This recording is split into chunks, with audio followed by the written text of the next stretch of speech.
সকলকে আমার ইউটিউব চ্যানেলে স্বাগতম। যদি আপনারা নতুন হয়ে থাকেন আমার চ্যানেলটাকে সাবস্ক্রাইব করবেন এবং এসএসসি সম্পর্কিত কোনো প্রশ্ন থাকলে কমেন্ট বক্সে অবশ্যই জানাবেন। আজকে 21শে জানুয়ারি, আমরা সবাই জানি আজকে সন্ধ্যায় একাদশ দ্বাদশ শ্রেণীর মেধা তালিকা বা মেরিট লিস্ট প্রকাশিত হবে। আমরা মিডিয়া সূত্রে যেটুকু জানতে পারছি সেটা সন্ধ্যেবেলাতেই প্রকাশিত হবে। এবং আরেকটা জিনিসও জানতে পারছি যে একাদশ দ্বাদশ শ্রেণীতে সিট সংখ্যা ছিল যে 12,514 জনের। এবার সেটা নাম যেটুকু মিডিয়া সূত্রে খবর পাচ্ছি যে প্রকাশিত হতে পারে 18,500 জনের নাম, অর্থাৎ প্রায় নিয়ার অ্যাবাউট 6,000 জনের নাম অতিরিক্ত প্রকাশিত হবে যেটুকু জানতে পারছি। যাই হোক, সেটা কোনো প্রশ্ন নয়। আজকের প্রশ্নটা রয়েছে যে মাল্টিপল র্যাঙ্কিং না সিঙ্গেল র্যাঙ্কিং। এবার এই নিয়ে আমি বিভিন্ন জায়গায় বিভিন্ন বিতর্ক দেখতে পাচ্ছি এবং আমি এটা আপনাকে বলবো না যে মাল্টিপল র্যাঙ্কিং হবে না সিঙ্গেল র্যাঙ্কিং হবে, কারণ এটা আমি কী করে বলবো? কারণ এতে দীর্ঘদিন ধরে আজ পর্যন্ত যেদিন থেকে এসএসসি পরীক্ষা নিচ্ছে সেদিন থেকে এসএসসি মাল্টিপল র্যাঙ্কিং হচ্ছে, তো সেই সূত্রে আমরা অনুধাবন করতেই পারি যে মাল্টিপল র্যাঙ্কিং হবে। কিন্তু যে এই যে কম্বাইন কথাটা বলছে, কম্বাইন কিন্তু কথাটা 2016 সালের গ্যাজেটও ছিল, তারপরও কিন্তু মাল্টিপল র্যাঙ্কিং হয়েছিল। কিন্তু এবার চারদিকে আমরা শুনতে পাচ্ছি যে না, এসএসসি চাইছে যে সিঙ্গেল র্যাঙ্কিং প্রকাশিত করতে। তো এবার আজকে আলোচনার বিষয় এইটা যে যদি সিঙ্গেল র্যাঙ্কিং হয় তাহলে কারা বেনিফিট পাবে এবং কারা বঞ্চিত হবে, এবং যদি মাল্টিপল র্যাঙ্কিং হয় তাহলে তার সুবিধাটা কারা বেশি পাবে এবং তার ডিসঅ্যাডভান্টেজটা কারা বেশি পাবে, সেটা নিয়ে আজকের ভিডিওটা হবে। তাই সঙ্গে থাকুন, আশা করি এই বিষয়গুলো নিয়ে পরিষ্কার হয়ে যাবে। এবার বলে রাখি, যদি সাপোজ ধরে নিই মাল্টিপল র্যাঙ্কিং হবে, সাপোজ বলছি যদি হয়, তাহলে সুবিধা কারা পাবে?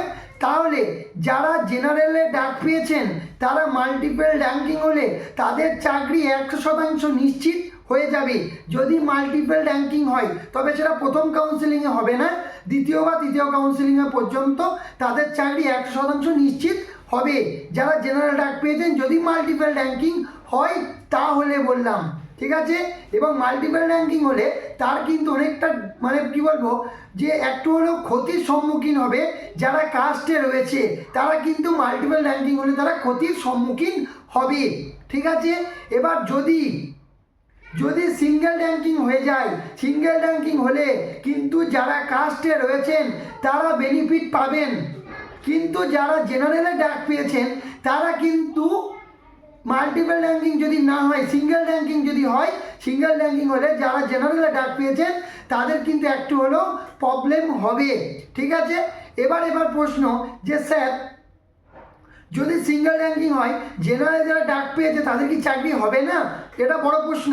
আমি বলবো যে হ্যাঁ, তাদের চাকরি হবে, কিন্তু প্রথম কাউন্সেলিংয়ে হবে না। কি করে হবে না?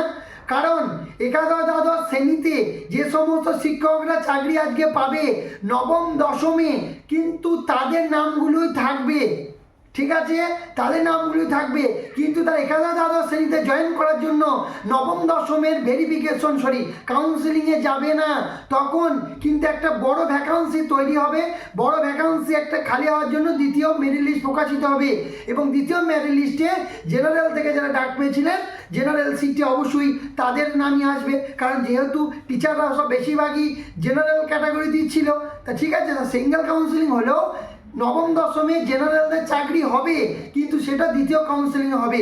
এবং একাদশ দ্বাদশ শ্রেণীতে যেহেতু নতুনদের সুযোগটা নেই, সুতরাং তো নতুনদের তো এখানে আশা করাটাই হবে না, আশা করাটাই তো ভুল, ঠিক আছে? যাই হোক, তো সিঙ্গেল র্যাঙ্কিং যদি হয় তাহলে একটা জিনিস হবে, একটা সুবিধা হবে কি, যে বারবার কাউন্সেলিংটা সেটা কিন্তু হবে না, অর্থাৎ 2 বা 3টে কাউন্সেলিংয়ের মধ্যেই গোটা সিস্টেমটা কমপ্লিট হয়ে যাবে। কিন্তু মাল্টিপল র্যাঙ্কিং হলে প্রায় 7-8টা পর্যন্ত কাউন্সেলিং চলে যাবে। তো অত কাউন্সেলিং না করতে চাইলে এসএসসি হয়তো তার এতদিনকার চিরাচরিত যে রুলস, চিরাচরিত যে সিস্টেম, সেটা ব্রেকডাউন করে সিঙ্গেল র্যাঙ্কিংয়ে প্রকাশিত করতে পারে। এবং আমাদের নজর অবশ্যই থাকবে সিঙ্গেল র্যাঙ্কিং করছে না মাল্টিপল র্যাঙ্কিং করছে। তবে একটা কথা বলে রাখবো যে যদি সিঙ্গেল র্যাঙ্কিং প্রকাশিত হয় এটা নিয়ে হাইকোর্টে কেস অবশ্যই হবেই হবে, কারণ এটা এসএসসি নিয়ম বিরুদ্ধ। এসএসসি নিয়মে কিন্তু এমন কোনো কথা নেই আজ পর্যন্ত, কিন্তু কোনোদিনও সিঙ্গেল র্যাঙ্কিং প্রকাশিত করেনি। যদি এটা হয়, এটা নিয়ে কেস 100% হবে হবে হবে। এবং আরেকটা আমার কাছে বড় প্রশ্ন, যদি সিঙ্গেল র্যাঙ্কিং প্রকাশিত হয়ে যায় তাহলে কী হবে? যারা জেনারেলে ডাক পেয়েছিলেন তারা জেনারেলি থাকবেন, এবং যারা কাস্টে ডাক পেয়েছেন তারা কাস্টই থাকবেন।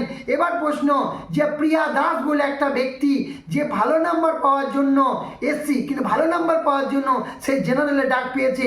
এবার জেনারেলে যদি সে ডাক পেয়ে যায়, তখন তার 500টা সিটের মধ্যে তার নাম যদি 450 নম্বরে থাকে, ঠিক আছে, কিন্তু তার কাস্টে, সাপোজ বলছি, সে কাস্টে, নিজের কাস্টে টপ 10-এর মধ্যে থাকতে পারছিল, ঠিক আছে, কিন্তু যেহেতু সিঙ্গেল র্যাঙ্কিং তাই তার কাস্টের নাম নেই, তখন কি হবে?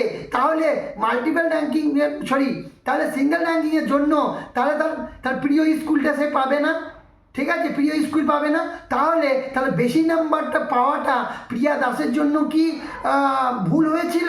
প্রিয়া দাস কি ভগবানের কাছে, আল্লাহর কাছে প্রার্থনা করছে যে ভগবান আমি বেশি নাম্বার কেন পেলাম, কেন বেশি নাম্বার পেয়ে জেনারেলে আমি ডাক পেলাম কাস্টে হয়েও, কেন আমি কম নাম্বার না পেয়ে, আমি যদি কম নাম্বার পেতাম তাহলে আমার নিজের কাস্টে ডাক পেতাম, তাহলে নিজের কাস্ট থেকে আমি স্কুল চয়েস করতে পারতাম। এটা একটা বড় প্রশ্ন। যাই হোক, মাল্টিপল, আবার বললাম, এক কথায় বলে দিচ্ছি, মাল্টিপল র্যাঙ্কিং হলে জেনারেল থেকে যারা ডাক পেয়েছেন তাদের চাকরি 100% নিশ্চিত হবে। আর যদি সিঙ্গেল র্যাঙ্কিং হয় তাহলে কিন্তু কাস্টে যারা ডাক পেয়েছেন তারা পাবেন বেনিফিট। মাল্টিপল র্যাঙ্কিং হলে কিন্তু কাস্টে যারা রয়েছেন তাদের জন্য প্রবলেম হবে, এবং সিঙ্গেল র্যাঙ্কিং হলে কিন্তু জেনারেল থেকে যারা ডাক পেয়েছেন তাদের জন্য প্রবলেম হবে। তবে এর মানে এটা নয় যে নবম দশমের ক্ষেত্রে, কিন্তু এর মানে এটা নয় যে যারা সিঙ্গেল র্যাঙ্কিং পেয়েছেন মানে সিঙ্গেল র্যাঙ্কিং হলে জেনারেলে ডাক চাকরি হবে না, এর মানে এটা একদমই নয়। তবে আরেকটা কথা, যে জেনারেলরা রয়েছে, জেনারেলরা এমনিতেই সবার সাথে লড়াই করেছিল। 10 নম্বর কিন্তু টিচাররা পেয়ে গিয়েছিল। সেই টিচারদেরকে হারিয়ে টিচারদের সঙ্গে একটা আনইকুয়াল একটা লড়াই করে অসম একটা লড়াই করে কিন্তু জেনারেলে যারা ডাক পেয়েছে তারা যদি সিঙ্গেল র্যাঙ্কিংয়ের জন্য তাদের কিন্তু অনেকটা ক্ষতি হবে। যদি এটা হয় আর কি, যে সিঙ্গেল র্যাঙ্কিং হয়, তাহলে অনেকজনই তখন জেনারেলে ডাক পাওয়ার পরও বঞ্চিত হবে। যাই হোক, তো এটা একটা এসএসসি, এই এসএসসিটা ইতিহাসের সব থেকে জঘন্যতম এসএসসি হবে, এবং ইতিহাস সব থেকে নোংরাতম এসএসসি হবে। কারণ একটা আনইকুয়াল একটা লড়াই করার পরও কিন্তু জেনারেলরা এবছর চাকরি পাবে না যদি সিঙ্গেল র্যাঙ্কিং হয়। অনেক ক্ষেত্রে এই ঘটনাটা ঘটবে। যাই হোক, তা আমাদের পুরো সিস্টেমের ওপর নজর থাকবে, কি হচ্ছে রাত্রি আজকে দেখা যাবে। সবার জন্য শুভকামনা রইল।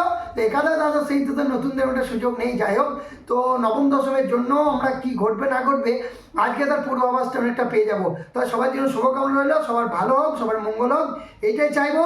যদি কোনো প্রশ্ন থাকে কমেন্ট বক্সে জানাবেন, উত্তর দেওয়ার চেষ্টা করবো। বাই।